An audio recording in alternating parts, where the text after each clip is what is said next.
It's almost 3:30 when Jaden first sets foot in the main gym at the Lorraine Y. He expected to be alone for a while, to have time to run the court, to warm up before warm-ups, but even with a full half an hour remaining before practice is set to begin, there are already a couple dozen kids hanging around the gym, far more than one team could possibly hold. From the corner near the entrance, Jaden watches, anxious. With every swish of a net and call for the ball, something inside him aches. On this day, he's a visitor in someone else's house. Jaden is still watching the activity on the court when, at 4 o'clock on the dot, Cam King walks to the center of the floor to start practice. At 6'3" and 215, Cam is a smaller, flabbier version of his younger brother, Kendrick. Still, his giant-sized persona easily spreads to every inch of the gym. Cam's gait is relaxed but determined, and when he talks, his words are laced with charisma and authority. And as he watches, Jaden understands why Chris is, well, Chris. After stretching and conditioning drills, Cam forms 2 teams of 5 kids each. The goal is to stage a scrimmage, and Jaden can't help but wonder why Cam's not running 2 games at the same time. After Cam's A and B squads are picked, there are at least 15 kids still sitting on the bench. Once Cam begins calling plays from the sidelines and subbing kids in and out, Jaden quickly realizes something else is off too. At least 4 of the really good kids from last year's hoop group, including Tyshawn Thompson, last season's second leading scorer, are barely playing. Meanwhile, kids who are struggling to dribble up and down the court are allowed to rack up crazy minutes. It doesn't make sense, especially if Cam is trying to run a program as competitive as hoop group. Minutes later, with the first game in the books, Cam calls for a 10-minute break and instructs everyone to grab water. He then looks over at Jaden and greets him with a wide grin. Jaden had intended to sit back and remain unseen, but as the scrimmage wore on and the play got more intense, Jaden felt himself being sucked into the action, his body easing closer and closer to the floor. Now he's standing directly across from the bench as Cam glides over. "What's good, Jaden?" Cam says, dapping him up. "Wasn't expecting you to come through, but I ain't mad about it all." Jaden smiles nervously. Thanks, I guess. I mean, I just wanted to come see what y'all were all about." "It's all good," Cam says, punching Jaden's arm playfully. "Be easy, it's just basketball." Another smile. "Okay. I'm Cam King, by the way. Chris's dad." "I know," Jaden says. "Cool. Well, let me tell you a little bit about myself and what I'm trying to build with the Ballers." Cam explains that he used to hoop, that he started for the Carter High varsity team when he was just a sophomore.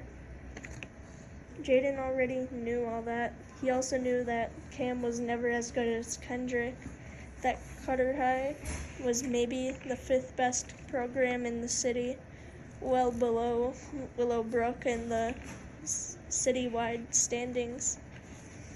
Jaden doesn't say this, of course. He just smiles and nods. "You know, the Ballers could really use a guy like you," Cam says. Suddenly uncomfortable, Jaden glances over at the bench where Tyshawn is seated and dribbling a ball behind his legs. As if sensing his thoughts, Cam quickly adds, we're all about development here, and we want everyone to have a solid shot at playing basketball. He then slides in front of Jaden, blocking his view of the court. But trust me, Jaden, if you joined the Ballers, you'd be the star, no Steph.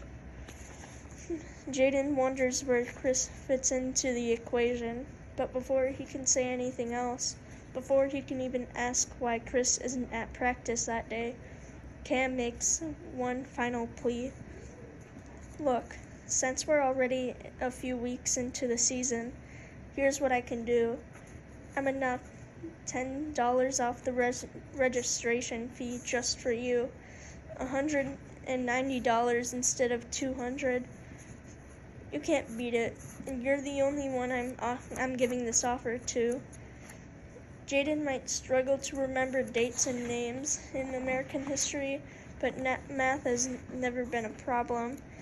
It takes him only a couple of seconds to calculate that Chris's big discount is a measly 5%.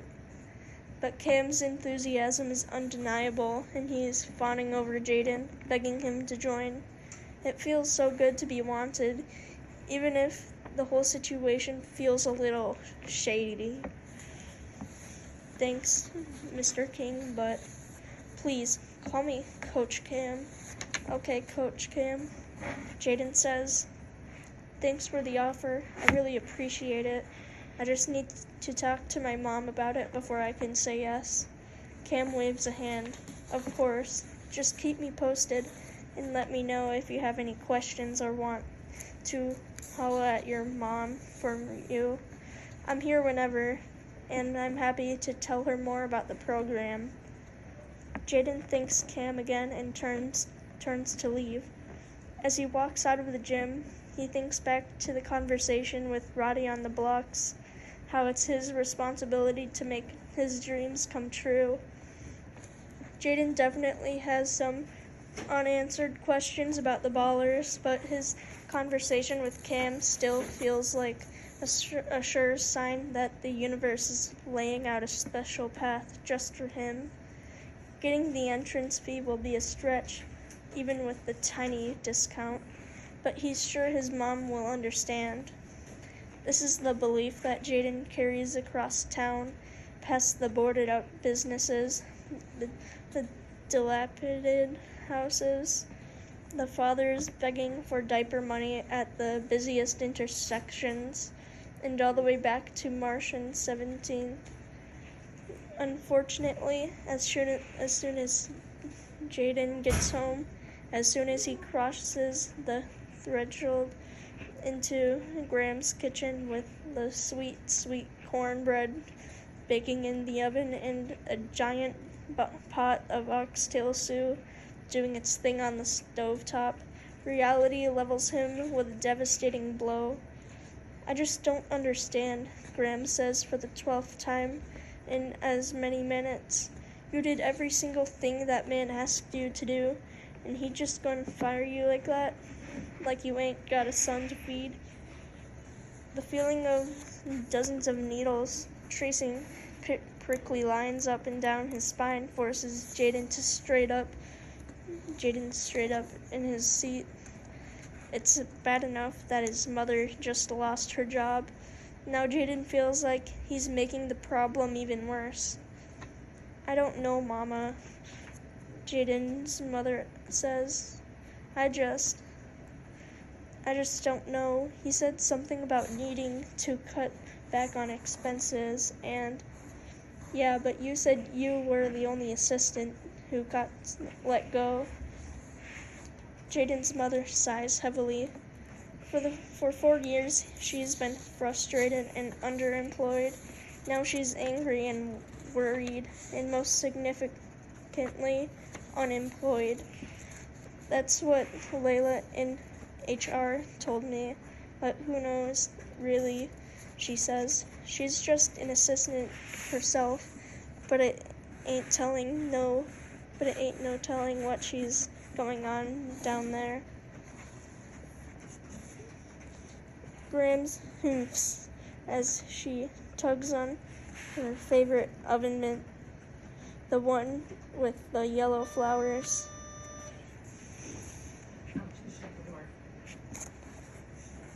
and pulls the cornbread from the oven. I'ma tell you what's going on. That man done lost every bit of his mind. Mama, what, Charisse? What you want me to say? That food don't cost money? That bills ain't gonna be paid? That folk don't have to do right by other folk? Well, I ain't gonna say none of that, 'cause that would be a lie, and I ain't in the business of telling no lies. An hour later, Jaden is lying across his bed and flipping through the latest issue of Sports Illustrated Kids when his mother comes in, her shoulders drooping under an impossibly heavy load. I don't want you to worry, Jaden, she says. Everything's going to be fine.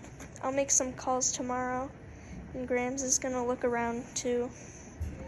Jaden lifts his eyes to his mother's, to the same expressive, deep brown and now tear-filled eyes as his own.